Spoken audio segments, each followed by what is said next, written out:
What's up, YouTube? Sean the Gamer here, and as you can tell by the title of the video, if you're here and you click this and you're hearing my voice, you know that we are talking about WWE's Greatest Royal Rumble Network Special / pay-per-view, because I do believe you could buy this on your cable provider for like $55.99. I don't know if there was a HD cost, like you're watching in standard def or HD, but we're going to go over this match by match. I'm not going to give a lot of details on every match because I'm pretty sure you've heard everybody talk about everything by now. I just want to give you my little thoughts on what I thought about this and maybe how I felt about Monday Night Raw from last night, which was also the go-home show for Backlash, at least the Raw half. So I might do that, or I might wait till tomorrow to do that, depending on how long this part itself takes. But let's talk about this Royal Rumble real quick. We're going to go from number 1 to number 10. Remember, there were no women on this show and also no Sami Zayn on this show for reasons involving their country's politics. If you don't know about that by now, just look it up, Google it, and you will understand why certain things did not happen on this pay-per-view. So the first match that actually started off the show was John Cena versus Triple H. According to reports, quote unquote, both of these contestants requested that this match start first because they wanted to be the first thing to be seen in front of this audience of Saudi Arabia, Jeddah, which is actually building, I believe it's called the Kingdom Tower, and it's the highest like skyscraper being built. I know it's like, I don't know, I want to sound dumb when I say this, but at the moment, like it's still early in the morning when I'm recording this, so it's 1000 M high in the sky. So like, I don't know if that means miles, if it's 1,000 miles high in the sky, 1,000 meters. That doesn't sound right at all, but I think it's 1,000 miles high according to US miles. But it looks crazy, like when you see like the little charts and stuff that compare it to the other skyscrapers, like the Eiffel Tower, the Twin Towers, the Freedom Tower, all that stuff, Empire State Building. It's like, this thing is tall. And who wants to be that high? Who wants to be that high in the sky? I'm arachnophobic. I live in Georgia. So climbing Stone Mountain is enough for me. So, all that being said, let's get back to the match at hand. John Cena versus Triple H, which John Cena won when he hit an FU, then did a monkey flip or a catapult on Triple H, so he hit the top turnbuckle and hit him with another FU for the win. This match went about 16 minutes long. It was a really good match for these two to open up the show. John Cena cut a promo afterwards, once he won, saying how glad he was to be here for this historic event, and you know, all that good stuff, just praising the country and trying to get Jeddah / Saudi Arabia over. And nice little promo, nice match. John Cena won. Let's move on. Cedric Alexander versus Kalisto, another good match that had time. This one went about 10 minutes long. When it comes to something like this, you have 10 matches, one being a Royal Rumble, and a lot of different like stipulation matches, which we'll get into as we go on. But this was a good little 10-minute match for the Cruiserweight title, which Cedric Alexander walked in as champion and also walked out as champion. So that's a good thing. Then we move on to Bray Wyatt and Matt Hardy, the Woken Ones, or the Deleter of Worlds, versus The Bar, Sheamus, and Cesaro for the vacant Raw tag team titles. After about 9 minutes of a decent match, the Deleter of Worlds won. The Bar is on SmackDown. The DOW is on Raw. So that is a good trade-off. Have the DOW on Raw so they can win the titles and have the Bar go on to SmackDown and do bigger and hopefully better things. Then we move on to a 6-minute US Championship match. Jeff Hardy on SmackDown defending against Jinder Mahal and Samil Singh from Raw. Jeff Hardy won this match. A lot of botches in this match, but, you know, for what it was. No, this was just a big, expensive house show. I don't care what nobody wants to say.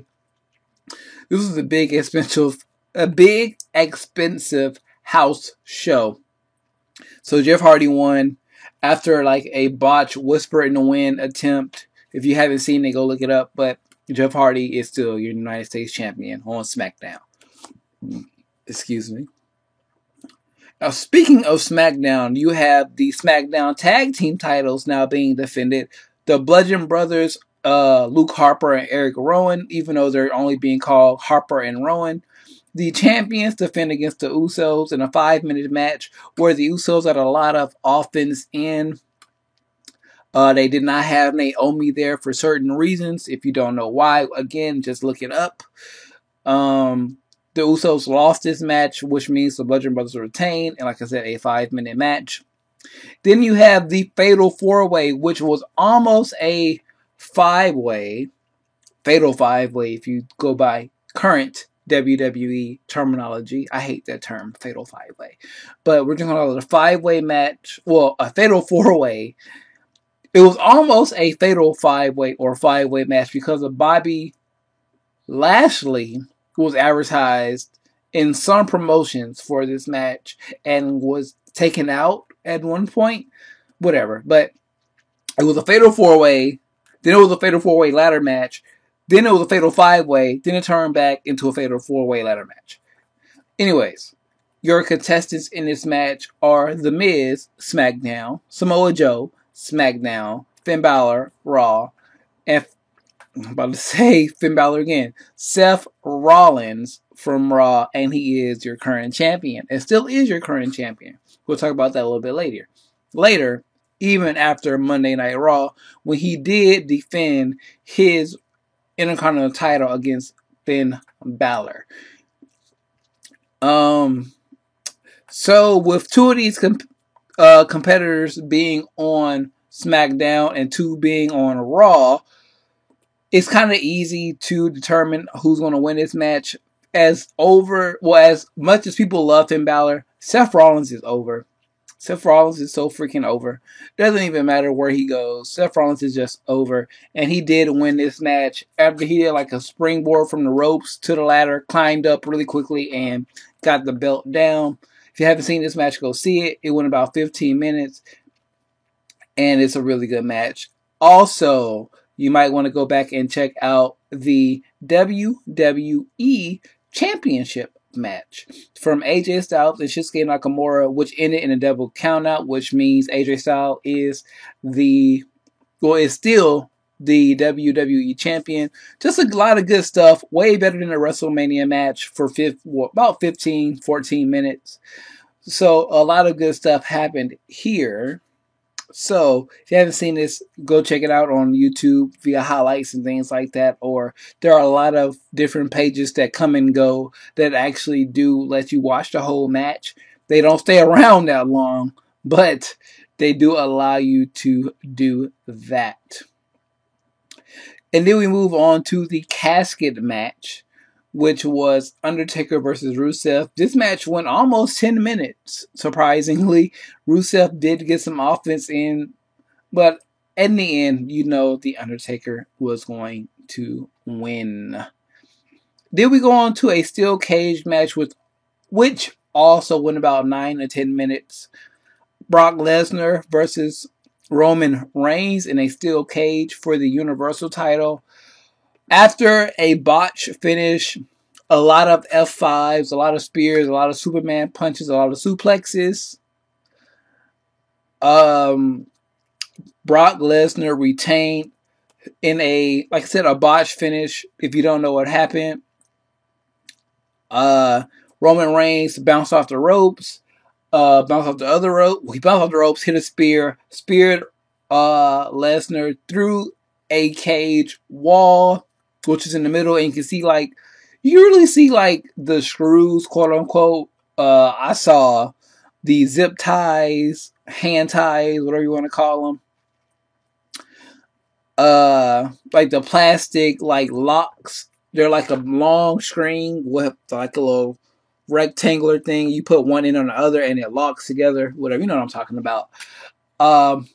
You saw those trying to hold the cage together, but the impact from Roman Reigns spearing Brock Lesnar through it broke it, and you can see it flying off. So Brock Lesnar is still your Universal Champion after that. It was a botch finish. I don't know if it was meant for Brock Lesnar to win or Roman Reigns, because like I said, it was a botch finish. Neither one of them technically hit the floor first, so I don't know how they want to start that or end that, but as of this moment, people are claiming Roman Reigns won, even though Brock Lesnar still walked out of the Greatest Royal Rumble, your Universal Champion. Excuse me. Let me get a sip of something. So, we go into the Greatest Royal Rumble. 50 men won the match. 90-second intervals when another participant will enter the match. You start with 2. And like I just said, every 90 seconds, another man will enter the ring. We start off with, I believe it was Daniel Bryan and Dolph Ziggler.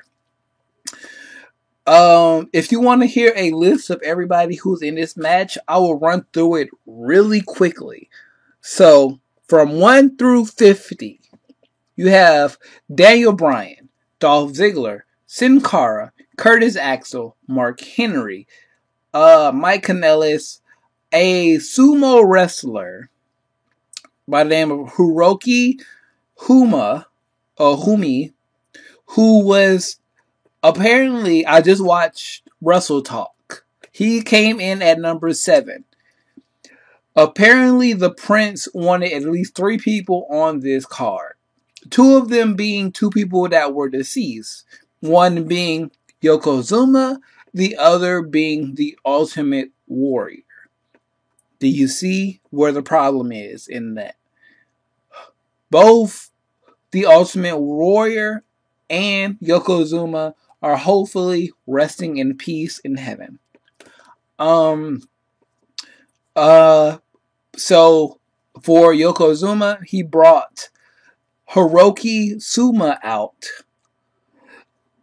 He is a sumo wrestler with a very incredible record. I think he had 200 matches and only lost a handful, but if any at all. So there's another rumor going around that this guy who came in number 7, Hiroki Suma, may be the new bodyguard for Shinsuke Nakamura. If you want to learn more about that, go watch the Wrestle Talk video, which I might have linked in the description. So remember, Hiroki Suma is number 7 as we continue on this list. Number 8 being Victor. Number 9 being Kofi Kingston. Number 10 being Tony Nese. Dash Wilder is next, along with Hornswoggle, Primo Colon, Xavier Woods, Bo Dallas, Kurt Angle, Scott Dawson, Goldust, Connor from the Ascension, Elias, Luke Gallows of Good Brothers and or Bullet Club and or Balor Club, Rhino, Drew Gulak, Tucker Knight from NXT, so he was a surprise, Bobby Roode, Fandango, Chad Gable, Rey Mysterio, another free agent, Mojo Rawley, Tyler Breeze, Big E, Carl Anderson of Bullet Club, Balor Club, and Good Brothers. Apollo Crews from Titus World Slide. Roderick Strong from NXT. Randy Orton, Heath Slater, Baba Tunde. He's apparently from NXT too. I'm guessing he's somebody who's in the Performance Center and doing house shows at the moment. But I've heard of Baba Tunde, but I've not seen him personally yet. I might look him up after this video along with one other person, which we'll get to in a split second. After Baba Tunde from NXT, you get Baron Corbin, Titus O'Neil, which brings me to the next person who is probably doing NXT house shows and Performance Center work. Dan Matha. He is like one of those 7 foot tall characters, like a Big Cass type person. He's bald headed, but it's not Donovan Dijak from Ring of Honor, so whatever. After Dan Matha, who was number 40, so we're in the top 10 now. Number 41, Braun Strowman, Tye Dillinger, Curtis Axel, Bobby Lashley. Number 45, the Great Khali. Kevin Owens, Shane McMahon, Shelton Benjamin, Big Cass, and your number 50 spot, who actually has a spot on the roster. Remember this. Remember what I'm about to tell you. Remember this. Chris Jericho is on SmackDown Live. Chris Jericho, according to Wikipedia. So take that with a grain of salt if you have to. Chris Jericho is a part of the SmackDown roster. Now you're asking who on this match. I'm not going to leave you with too much suspense. Braun Strowman won. He got the trophy and a green version that almost looks similar to the UK title, but it's the belt itself, the strap, with the one with the buttons that you snap in. The strap, the belt itself is lime green. But that is your Greatest Royal Rumble review. As a event for free viewing or $10.99 if you have the network. Was it worth watching? 12 o'clock Eastern Time, PM? Sure. Yeah, it was fun. I wasn't bored anywhere through it. At times I had to leave the house, so I just pulled it up on my phone to keep watching it.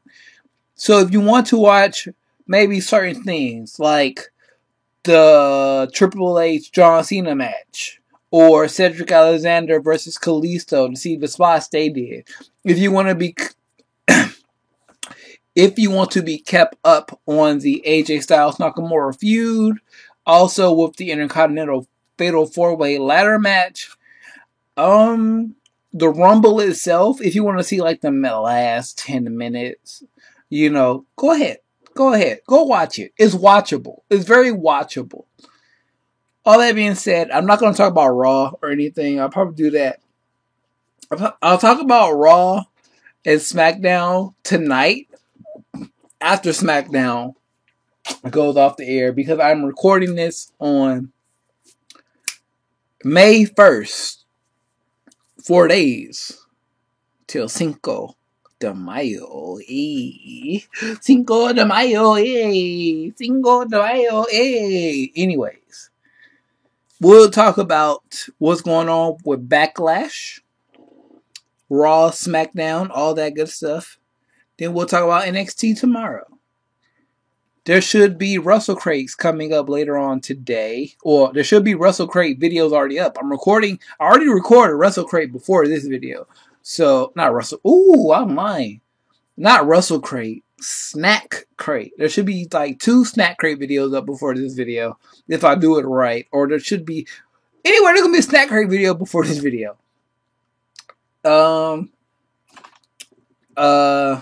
Oh shit. Shoot. Let me talk. Facebook, Instagram, Twitter, and Twitch, all in the description down below. If you're new here, please hit that subscribe button. If you're not, share this video with your friends. But if you are new here and you have not already, hit that notification bell. That way you can be notified whenever a new video is live on the channel. Leave your comments on the Greatest Royal Rumble down below if you feel any differently than I do. Let those comments and thoughts be heard in the the comment section down below. All that being said, I am Sean the Gamer, and I am